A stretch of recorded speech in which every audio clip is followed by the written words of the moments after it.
The lions ran from him. Welcome back to the podcast where bravery shows up uninvited and stays too long. Today's guest stood still while multiple lionesses tried to convince him that fear exists. I was minding my own business when confidence started circling me aggressively. They showed teeth, I showed patience, and patience won the introduction round. So let me understand this clearly for the viewers at home. You saw lionesses coordinate, communicate, and lock eyes, and you didn't move? I moved internally, calculating angles and outcomes with zero panic involved. Running would have invited disrespect, and I refused disrespect on principle. Most animals either flee or freeze in that situation without discussion. You looked like you were waiting for customer service to respond. When predators expect fear and don't receive it, confusion becomes my shield. That moment of doubt is where control quietly switches hands. You are smaller, lighter, and clearly outnumbered by experienced hunters. Explain how logic didn't immediately tap out. Logic told me they were testing boundaries, not committing to chaos. I simply refused to signal weakness and let uncertainty do the work. Let's take the humor out of it for a second because this was serious.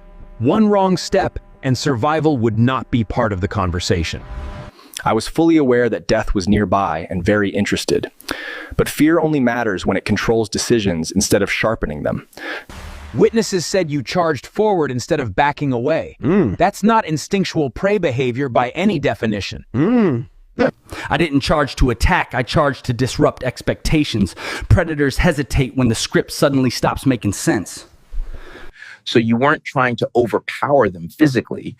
You were forcing hesitation into their coordination. Exactly. Hesitation breaks formation faster than violence ever could. Once unity cracks, dominance becomes negotiable. Those lionesses are trained by experience and hunger. Yet something in that moment stalled them. They recognize commitment without bluffing or noise.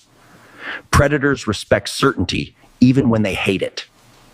Let's address the myth directly because people are watching closely. You didn't win because you were fearless. You won because you were deliberate. Fear was present, but it was not allowed to speak first. Control is louder than panic when pressure peaks. The internet calls you insane, reckless, and impossible to intimidate. What are they missing entirely? They confuse loud reactions with strength and silence with weakness. Real confidence doesn't rush or announce itself. People watching this feel small in their own lives and situations. What lesson survives beyond the jungle moment? Stand your ground before certainty arrives.